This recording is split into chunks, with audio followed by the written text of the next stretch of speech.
vulnerable communities in Plateau State with manpower.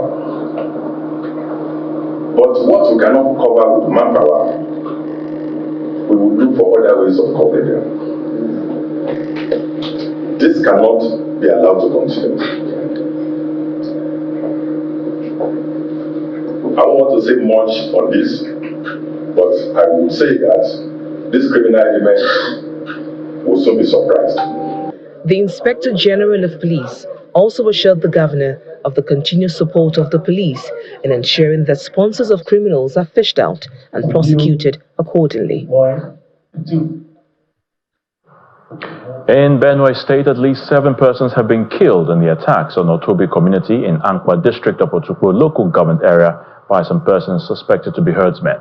Now, the lawmaker representing Otukpo Akwa in Benue State House of Assembly, Mr. Kennedy Angbo, told Channels Television via telephone that the attack started at about 5:30 p.m. today, and an unconfirmed number of persons have been killed, with hundreds of others fleeing the community. Otobi, the community hosting the Federal Ministry of Water Resources multi-purpose water dam, has come under attack 2 times in the month of April, as a security guard of the facility was killed some 10 days ago. Meanwhile, former president of the Nigeria Bar Association and counsel to the president of the Senate, senior advocate of Nigeria, Olisa Abakoba, has asked the suspended senator representing Kogi Central in the National Assembly, Senator Natasha Akpoti-Uduaghan, to clarify certain contradictions in her sexual harassment claims against his client. Mr. Abakoba, who is leading the legal team for Senator Godswill Akpabio, told journalists today in Lagos that the widespread publications of the harassment claims has damaged his client's reputation locally and internationally, but more evidence is needed to support the allegations. We must remember that there are 2 sides. And so one allegation is on sexual harassment, the other one is denied. But the context in which this occurred was that Senator Akpabio and Senator Natasha incidentally shared the same birthday. I don't know if you are aware. They shared the same birthday, 9th of December. And so on the 8th of December, they've all arrived in Uyo to begin the preparation for the birthday on the following day. So the petition written by Senator Natasha indicates that the sexual harassment occurred on the 8th. But I don't know if you've looked at some of the documentation I've given. So what then made me wonder and say maybe I needed to clarify. So we've sent a letter, which you've got. We'd like to have some clarification on the important timeline contradiction. So on the 8th, there's an allegation of sexual harassment.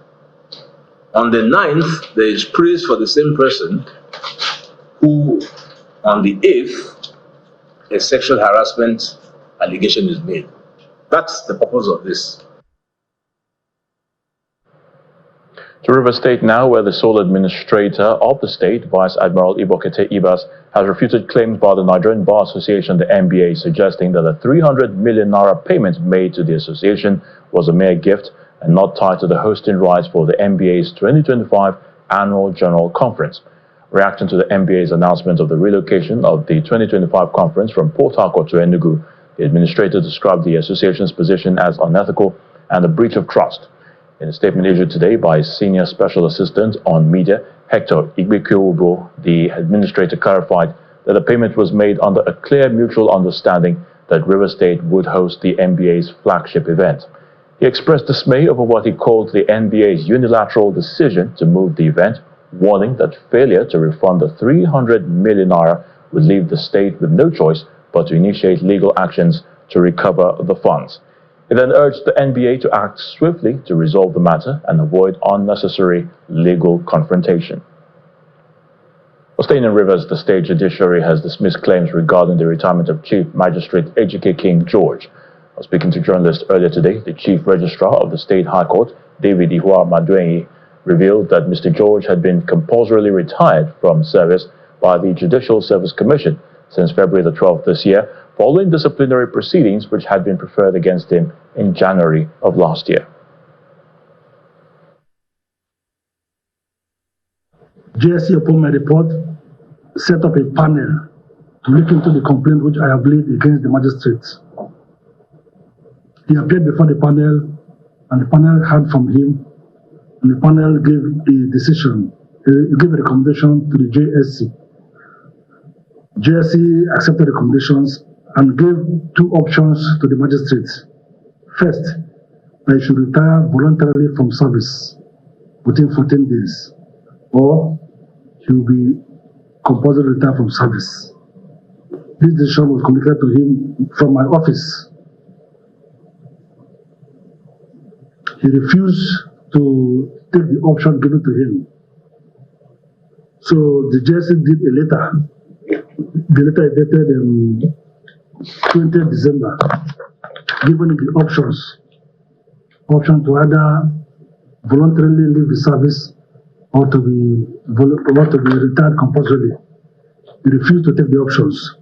Then, by a letter dated 12th of February, the Commission retired him compulsorily. This was communicated to him. So, from our record, from the 10th day of February 2025, he ceased to be a magistrate. So, the letter he circulated yesterday is a contraption. It's a mischievous contraption.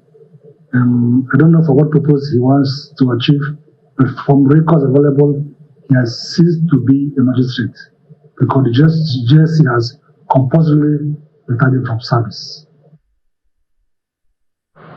Speaker of the House of Representatives, Tajuddin Abbas, has emphasized the need for inclusive and honest communication in Nigeria's democratic practice to sustain good governance and counter disinformation.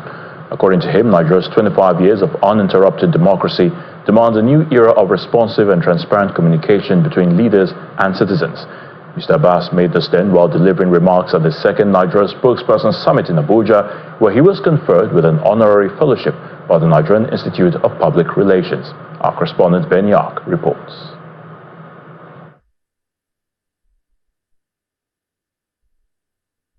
The Nigerian Institute of Public Relations is hosting the 2025 National Spokespersons Summit in collaboration with the Federal Ministry of Information and National Orientation in Abuja, a training event for spokespersons in Nigeria designed to help professionals improve their communication skills, manage public expectations, and shape effective messages. They saw the vision. The event brings together spokespersons from government at all levels, Speaker of the 10th House of Representatives, former governors, former and 7 ministers, media owners, and other dignitaries. The President, Chairman of Council NIPR, sets the tone for the event. What started as a concerned discussion to review an unprofessional performance of a failed spokesman progressed to the trajectory of what should be done, proceeded to become a possible viable idea, and landed on the need for a collective action. The Minister of Information also has a word for the participants. It is imperative for the media to be ever more present as it equips individuals with the tools to decipher, analyze, and evaluate messages conveyed through various media channels, enabling the latitude to make informed decisions and engage with media content. Guests were entertained to some melodic tunes by the band.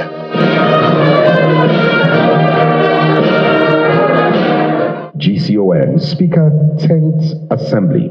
Part of the activity of the event is a conferment of NIPR honorary fellowship on some outstanding personalities, notably the Speaker of the 10th House of Representatives, who was first to be conferred.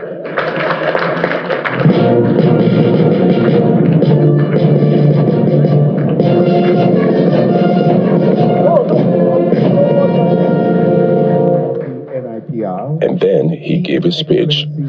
In an era where misinformation can spread faster than facts and erode public trust, the necessity for honest, clear, and inclusive communication cannot be overstated. Former Governor of Ogun State, Olusegun Oshaba, on the spot, highlights the House's commitment to bringing government closer to the people through various enlightenment initiatives. A spokesperson will study the situation, the subject, the character, and the background of what you are dealing with. So a spokesperson must be deep. In his goodwill message, the chairman of Channels Media Group harps on the need for media literacy and professionalism among practitioners. Misinformation and disinformation spread faster than facts. And if you are not proactive, they shape the public narrative before you even get a chance to speak. So my advice is that you don't just react, you engage early, and where possible, use data and storytelling to humanize the facts. And don't shy away from correcting falsehood. Do it respectfully, but firmly. So decorate. And then it's time for the conferment of NIPR's honorary fellowship on the two distinguished personalities, former Minister of Information, Mr. John Wodo, and the chairman of Channels Media Group, Dr. John Momo.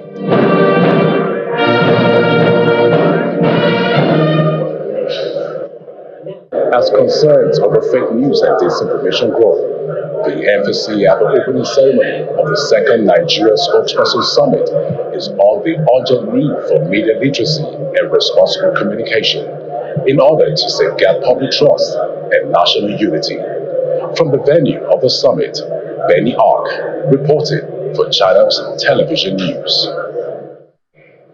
In part 2 after the break, we'll bring you more highlights from the Nigerian Institute of Public Relations second Nigerian Spokesperson Summit, where some distinguished individuals bagged the Honorary Fellowship Award. Please stay with us. Welcome back. If you've just joined us, you're watching the news at 10 on Channels Television Lagos. A reminder of our top stories. A day after 54 persons lost their lives in Zike community of Plateau State, Governor Caleb Mutfwang apologizes to grieving families, admitting the government's inability to safeguard their lives and property. River State government threatens to seek legal means to recover 300 million naira paid to the Nigerian Bar Association for the hosting of its conference if the NBA fails to refund the money.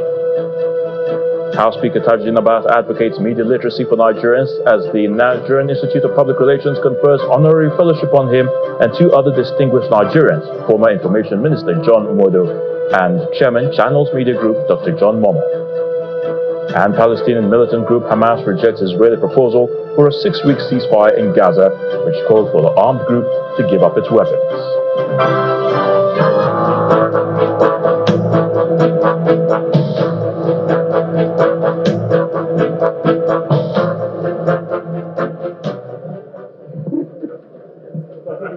And now the conferment on the very distinguished former president of Ohaneze Ndigbo, former Minister of Information and Culture, former Minister of Civil Aviation. And now being decorated is this very distinguished man of honor, Dr. John Momo. No, he's here. A man who has a big R on his name, John Reputation Momo, known for reputation, founder, chairman, CEO, Channels Media Group. It takes fellows. That was the moment the two other recipients of the NIPR Honorary Fellowship, former Minister of Information, John Wodo, and Chairman of Channels Media Group, Dr. John Momo, were announced. They sum up their feelings this way.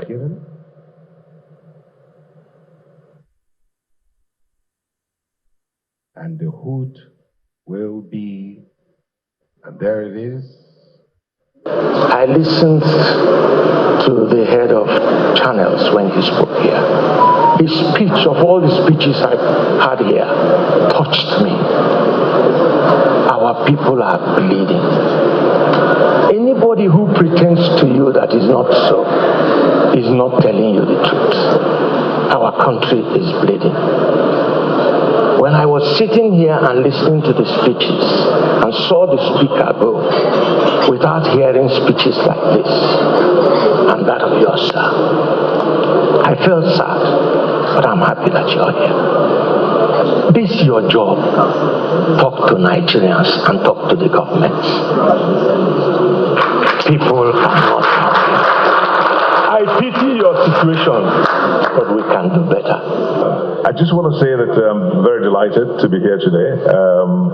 And having not seen Chief Modo for a long time, somebody who impacted very, very much on me, and very good friends like Frank Weke and Labaran. Of course, Prof is always. In any case, I'm very, very, very humbled, and I really must appreciate each and every one of you. Thank you very much, Honorable Minister, and thank you, Mr. President, and all members of the board. This is something that I'll cherish for a long time. In Lagos State, Governor Babajide Sanwo-Olu has asked the Ministry of Energy and other allied MDAs to do everything in their power to deliver 24-hour energy to residents of the state. Governor Sanwo-Olu, while declaring the 3-day Lagos Energy Summit with the theme Journey to Energy for All, says access to sustainable energy is a key driver of its socio-economic development agenda, while also asking relevant stakeholders to join hands to explore innovative solutions for transforming the state's energy landscape. Our energy correspondent, Olu Phillips, now reports. You can call it twice as nice and you may not be wrong. Some 20 years ago, the then governor of Lagos State, Bola Ahmed Tinubu, attempted to generate for Lagos a 230 megawatts of additional power for the state, independent of national grid. Fast forward to 2023, as sitting president, he signed into law the 2023 Power Sector Act, which permits states to operate their own electricity market. That stroke of the pen, however, signaled a new call to states to attempt to succeed in energy supply, at least significantly above what has been obtained at the national levels. Lagos State, like a few other states like Enugu, have started the journey into energy self-sufficiency, and this summit holding over the next few days is an open invitation for prospectors in that regard. Energy is the lifestay, the lifeblood of a 24/7 economy to power infrastructure, drive industry, and shape livelihood. We have updated the integrated resource plan. We have created a new policy document, a new strategic implementation document, and we are waiting that a new gas master plan will be approved by ESCO very soon. Innovations, market design, legal imperatives, creation of competitive electricity market, consumer protection, infrastructural development and financing are some of the new areas to deal with. And Professor Bart Nnaji, a poster child of a successful, independent and reliable power supply, has this to say. The size of discos in Nigeria is so big. You need smaller discos or franchises so that they are able to be operated. Even the governor acknowledges how disturbing not having steady power has become. He wants the job done as quickly as yesterday. Our vision is simply yet ambitious, is to make Lagos a 24/7 economy, which is powered by a clean, reliable, and affordable energy. For me, it's the easiest thing. Bring the memo, bring the solution, I will sign it off. We'll make the money available and we can solve the thing. The Energy Summit, which has opened here today, clearly is Lagos State's ambitious move to bring in more investors into its power sector and its energy mix sector. And what the governor has done today is to signal to his lieutenants on the need to provide 24 hours power to the residents of Lagos. That's a huge task, and again, is the fact that they need to watch against the pitfalls that happen at the national level. It must be able to create its own system operator and also decentralize the segmentation of electricity distribution here in Lagos, and to also make sure that the electricity distribution companies also create what the law has asked them to do, which is to create a sub company that allows distribution to be effectively done. When some and all of this is done, then Lagos can begin to pride itself as one of the states that can provide electricity in such manner that is affordable, sustainable, and available. From Lagos, Olu Phillips, Channels Television News. Let's get more news and reports now from the nation's capital, and Victoria Longjong is standing by to give us the latest from our Abuja studios. Over to you, Victoria. Thank you, Ayo. Here in the nation's capital, the federal government has launched the Labor Employment and Empowerment Program, LEAP, targeted at creating 2.5 million jobs in 2 years. Vice President Kashim Shettima launched the initiative on behalf of President Bola Tinubu at the conference center of the State House in Abuja. Our State House correspondent Empress Simon reports.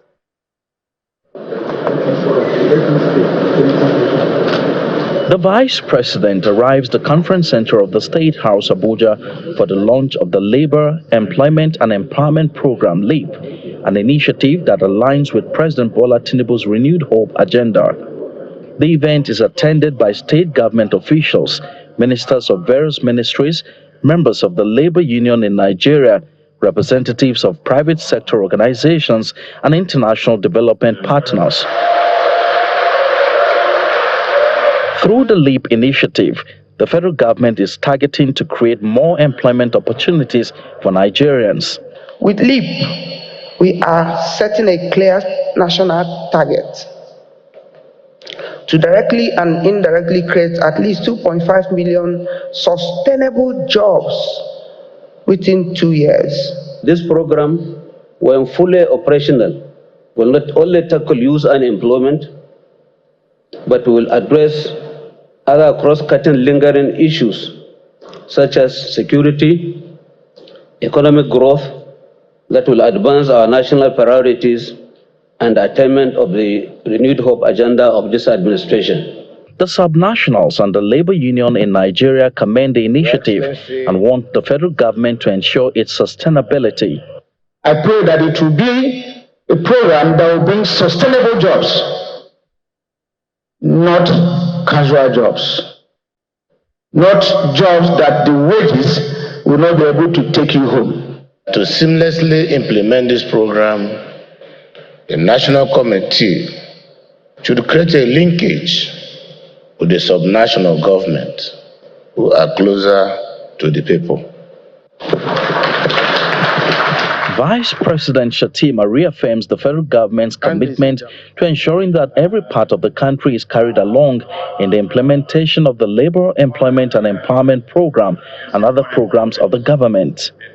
LEAP is a fulfillment of the promise made by His Excellency President Bola Ahmed Tinubu GCFR to build a national ecosystem where every Nigerian worker can reach their full potential and where technology enhances, not threatens our labor market. Alongside other guests, the Vice President then unveils the LEAP initiative. May God bless us all. Thank you, thank you, thank you.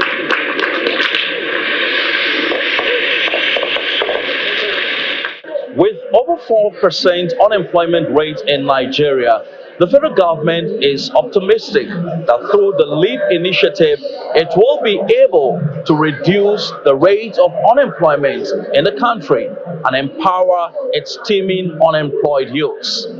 From the conference center of the State House, Abuja, Empress Simon, Channels Television News. Now, still ahead on the news at 10, Nigeria's official headline inflation rate beats economists' forecast, rises to 24.23% in March. That's on Business News. To join us again. Welcome back to the news at 10. FCT Minister Mr. Nyesom Wike has expressed concern over the level of work done at the ongoing construction of the Mabushik bus terminal. Mr. Wike said this during an inspection tour in Abuja. According to him, the state of ongoing project is satisfactory as he assures they will be completed ahead of President Bola Tinubu's second-year anniversary. We're down at the bus terminal, which is almost ready, but I've told the Secretary of Transport a lot of work has to be done. I will not accept the finishing. Finishing is key. Finishing is key. And the contractor must come back here to do what he's supposed to do so that we'll invite the President to come and inaugurate the Mabushi bus terminal. You know, we also had one in Kubo. I've not been there, but we believe that that will also be ready. But by and large, I think we're on schedule. We're happy what we're seeing, but the finishing of structures like this is key. If you have been given allocation, you should be able to pay within 21 days to have your share for what is wrong in that. That also is to generate funds for the government. So many people will have RO4 and keep it for 4 years and looking for who will buy the land before. So we don't want to allow that. So I don't want to be, anybody can say whatever they want to say. We are trying to stop this issue of land speculation. Why would you not develop a land give it to you in 2 years' time? And the Institute of Chartered Secretaries and Administrators of Nigeria has called on stakeholders in both the public and private sector to support its efforts in building a befitting corporate headquarters. According to the President and Chairman of the Governing Council of the Institute, Mrs. Fumi Ekundayo, the Institute plays a critical role in instilling integrity and building professional corporate governance structures in both the public and private sectors. The proposed National Secretariat of the Institute of Chartered Secretaries and Administrators of Nigeria is located on the old site of the Institute at the Central Business District in Alausa, Ikeja. The president of the Institute says the organization has contributed generously to national development and calls for support to build the edifice. Their Excellencies, state governors across the length and breadth of Nigeria, technocrats manage the critical institutions in the nation's economic space, governance professionals who share the ICSAN dream, and also philanthropists to come to our aid and support this project. In their goodwill messages, the representatives of the Central Bank Governor and the Minister of Finance promised their support. The Central Bank of Nigeria is in support of what the Institute is doing. Not only as it relates to what we are gathered here to do today, which is fundraising for the building project, but also as it relates to any other initiative that the Institute might be promoting. The building, when completed, will be a vision statement for total commitment to capacity building for governance, corporate governance, and professionalism. And so therefore, in solidarity with this noble cause, I am pleased to inform you that the Honorable Minister has directed me to announce to you his personal and generous donation of an unspecified amount. The Institute hopes that its contributions to nation building will get it the needed support to build the infrastructure. Not only the biggest legacy for my administration as I wind down, it will be the biggest legacy for the Institute as a foremost governance professional institute that needs to put up a structure that is befitting of its status. We are not starting what will be an uncompleted building. We are starting what we know we will complete. So on that note, which is why we have this fundraising as one amongst other initiatives. Having finished the foundation of the structure, the Institute says the building is projected to cost 3.6 billion naira. And that's it from the nation's capital. It's now back to Ayo for the rest of the news at 10. Many thanks, Victoria. A leading Nigerian engineering software firm, Cypher Crescent Limited, is set to make the University of Port Harcourt a hub for cutting-edge research and innovation in the energy sector.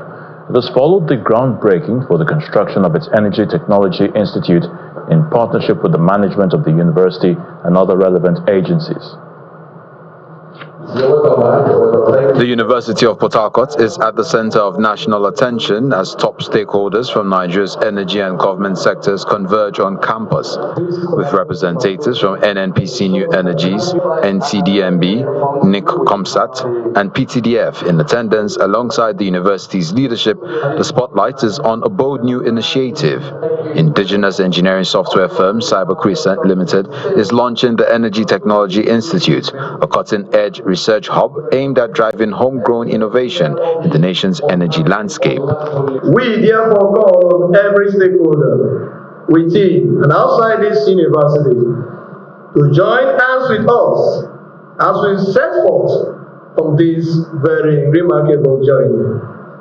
Let us build not just a center of energy, but a culture of excellence, of resilience, and of visionary scholarship.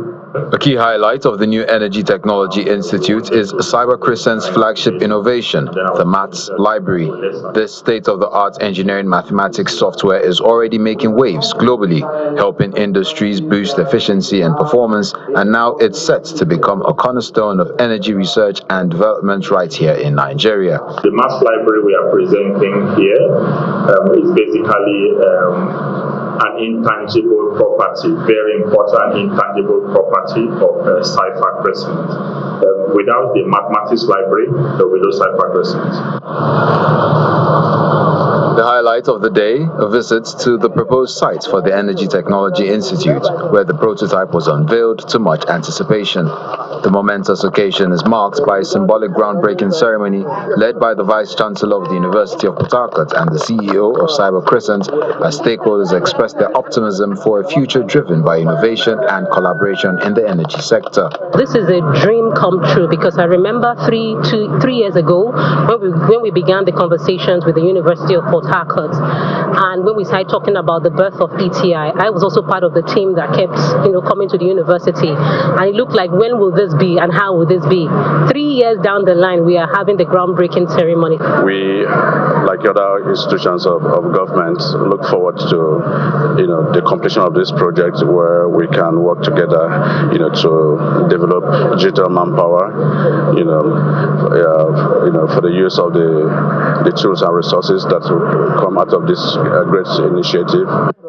Born from a 2022 collaboration between the University of Port Harcourt and Cyber Crescent, the Energy Technology Institute is more than just a research center. It's a bold step towards strengthening Nigeria's energy sector, with focus on clean energy, emission reduction, and global climate goals.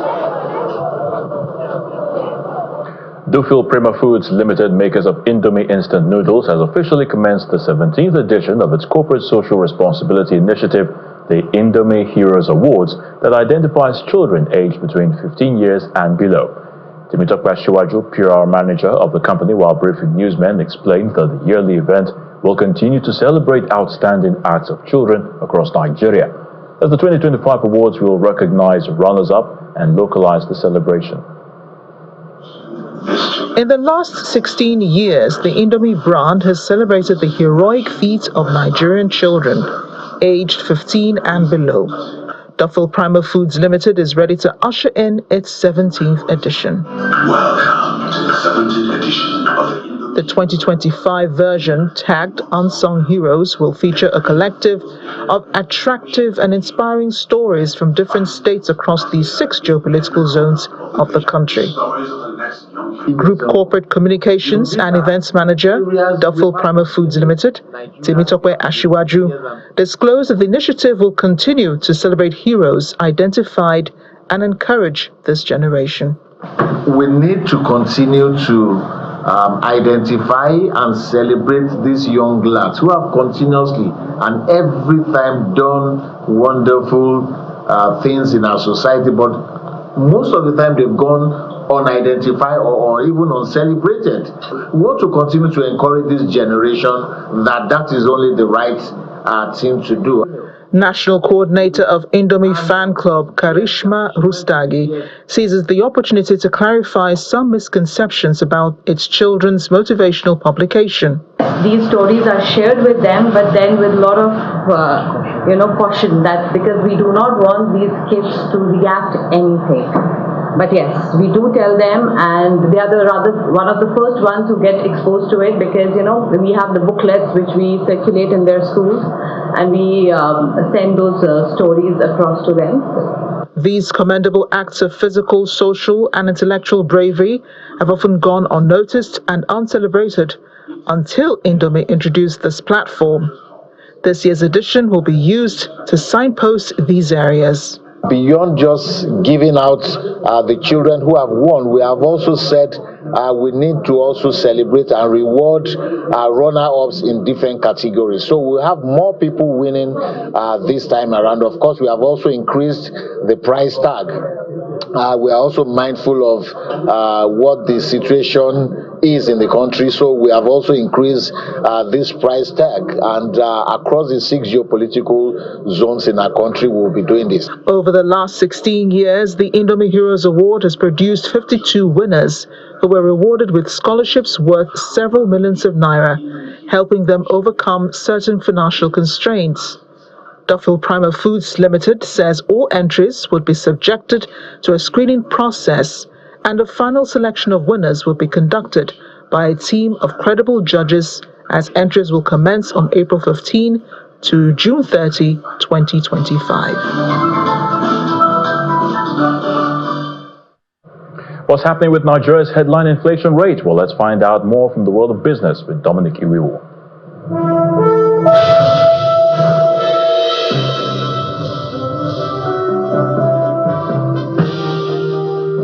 Thank you, Ayo. On business news, Nigeria's headline inflation rate climbed to 24.23% in March, marking the first uptick since the recent rebasing and defined analysts' expectations of a slowdown. The latest consumer price index data released by the National Bureau of Statistics shows a notable rise from the 23.18% rate recorded in February. A brief highlight of the NBS report shows that the country's food inflation rate slowed to 21.79% last month, down from a previous 23.51% rate, while core inflation jumped to 24.43%, up from 23.01%. At the same time, urban inflation stood at 26.12%, while rural inflation rose to 20.89% last month. Analysts attribute the uptick to renewed foreign exchange pressures amid heightened global risk-off sentiment that triggered net foreign portfolio investment outflows and increased dollar demand in the local market. From there, we head to the domestic equities market, which ended on bullish notes, recouping Monday's loss by the same margin at the close of today's trading. Inijo Mekwa has the details.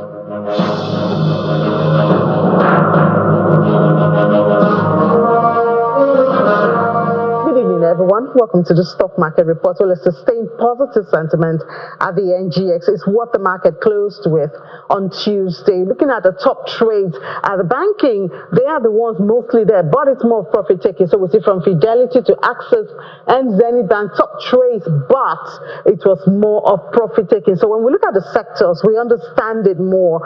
Yesterday, banking was down. Today, again, that counter is down 0.11%. But good enough consumer goods covers up for that, because we see a 0.72 in the green, and it's because of international breweries.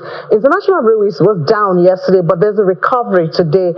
Unilever has also contributed to this 0.72. Oil and gas investors, they make up their mind, so it wasn't so active today. At the close of trade today, we saw 19 billion added to the market cap, bringing us up to 65, which is a level we've been keeping for a while. 65.7 trillion naira is what we have, but the all-share, at least the color is green today, so 0.03% at 104,560 for the all-share. So, well, first sign this week, we hope it's sustained, but the bull is here.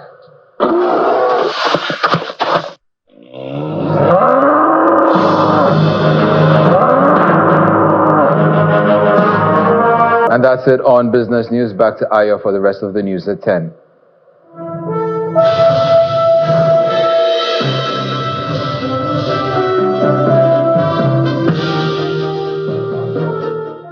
Many thanks, Dominic. Palestinian militant group Hamas is said to have rejected an Israeli proposal for a 6-week ceasefire in Gaza, which called for the armed group to give up its weapons. A senior Palestinian official familiar with the talks said the plan gave no commitment to end the war or for an Israeli troop pullout. Key Hamas demands in exchange for releasing half of the living hostages which it holds. Here's Simon Hughes with more international news and around the world in 5 at our London studios. Good evening and welcome to the channel's studios here in London with your international news around the world in 5. Schools that persist in explicit unlawful discrimination under the guise of equity will not only have their endowments taxed, The Trump administration has said it is freezing more than $2 billion in federal funds for Harvard University, hours after the college rejected a list of demands from the White House. The White House sent a list to Harvard last week, which it said were designated to fight anti-Semitism on campus. They included changes to hiring, admissions, and teaching.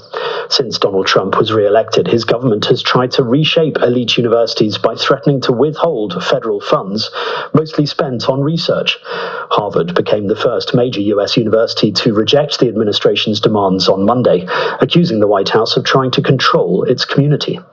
This is a president who, when he was campaigning for office, said that he didn't like what was taught at America's universities and that he was going to bankrupt them unless they started teaching something different. We can see this when we see the head of the task force that's responsible for these investigations saying that this is about ideological viewpoint balancing at these universities. We can see it when we see the vice president of the United States say that universities and their professors are the enemy. This is not about anti-Semitism. This is about an effort to try to break the backs of American universities until they start saying what the administration wants to hear. Because the administration knows that universities are a central component of a free and open constitutional democracy. The Trump administration's demand letter that was made public today and sent to Harvard on Friday asks for things that have nothing to do with anti-Semitism. It requires us to try to change who is hired, what we teach in our classrooms, what we say in our research. It says that it is trying to create ideological rebalancing. Donald Trump has blamed Volodymyr Zelensky for starting the war with Russia a day after a massive Russian attack killed 35 people and injured 117 others in Ukraine. The US president said the Ukrainian leader shared the blame with Russian President Vladimir Putin for millions of people dead in the Ukraine war. Trump's comments come after widespread outrage over Russia's attack on the Ukrainian city of Sumy on Sunday, which was the deadliest Russian attack on civilians this year. Vehicles have been set alight outside several French prisons, and one jail was hit by gunfire from an automatic weapon in a wave of overnight attacks. Justice Minister Gérald Darmanin said the jails had faced intimidation attempts and linked the attacks to the government's crackdown on drug trafficking. 7 establishments were targeted, according to the Parisian newspaper, in Toulon, Aix-en-Provence, Marseille, Valence, and Nîmes in southern France, and in Nanterre near Paris. France's National Anti-Terrorism Prosecutor's Office said it was investigating. US Vice President J.D. Vance says there is a good chance that a trade deal could be reached with the UK as the dust continues to settle from America's global trade shakeup. We're certainly working very hard with Keir Starmer's government, Vance said in an interview on Monday with the Unheard website. The global stock market has been rocked by turbulence since the 2nd of April, after President Donald Trump announced sweeping tariffs on nearly every country. A man has been arrested on suspicion of murder after a fatal house explosion that damaged multiple homes and cars in Nottinghamshire in the UK. Emergency services were called to John Street in Worksop on Saturday evening. David Howard was found in the rubble and declared dead at the scene. Nottinghamshire police said a 43-year-old man had been questioned and then bailed pending further investigation. More than 1,000 people have been left with respiratory problems after a sandstorm swept across Iraq's central and southern parts of the country. One official in Mutana province reported at least 700 cases of what they said was suffocation. Footage shared online showed areas cloaked in a thick orange haze, with local media reporting power cuts and the suspension of flights in a number of regions. Dust storms are common in Iraq, but some experts believe they are becoming more frequent due to climate change. And an extremely rare record sleeve assigned by all 3 members of Nirvana is expected to fetch more than £10,000 at auction. The soon-to-be global superstars were playing at a gig to just 700 people in Bristol on the 4th of November 1991. The late lead singer Kurt Cobain, drummer Dave Grohl, and bassist Chris Novoselic all autographed a cover of the band's hit album Nevermind for a local fan. After being stored for more than 30 years in a loft, the sleeve is going under the hammer at auctioneers in Wiltshire.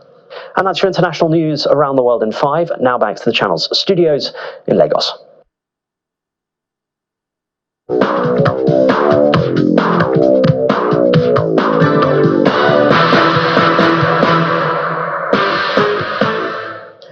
Many thanks indeed, Simon, and welcome to Sports News. We begin with the UEFA Champions League, where Aston Villa threatened to pull off a stunning comeback against Paris Saint-Germain before going out of the competition in a dramatic night at the Villa Park. PSG will meet Arsenal or Real Madrid in the semi-finals of the competition. In the other game played just earlier and a moment ago, Barcelona reached the semi-finals despite a 3-1 defeat at Borussia Dortmund to set up a clash with either Inter Milan or Bayern Munich. And Real Madrid midfielder Jude Bellingham says everyone at the club believes the Champions League holders can mount a historic comeback against Arsenal this Wednesday. The Gunners won the quarter-final first leg clash in London 3-0 last week, leaving Real Madrid acing uphill struggle at the Santiago Bernabeu. However, Bellingham says Madrid's belief, history and quality can help the record 15-time winners triumph to reach the semi-finals despite never previously overturning a first leg defeat of this magnitude in the Champions League era. We're staying with the competition. Arsenal boss Mikel Arteta says he has spent 3 days filling his players' heads with messages of strength ahead of their Champions League showdown against Real Madrid. The Gunners hold a 3-0 lead on record, 15 times winners and current holders Real Madrid going into the return at the Santiago Bernabeu. Arteta believes Arsenal's mindset would be key as they bid to reach the semi-finals for the first time since 2009. With that sports, I'm Kelly. Giga is back to Ayotunde.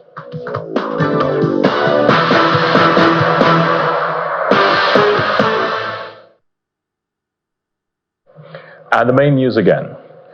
Governor Caleb Mutfwang today apologized to grieving families in Zike community of Plateau State over government's inability to safeguard their lives and property. The governor was speaking during a condolence visit to the community a day after 54 persons were killed in an attack on that community.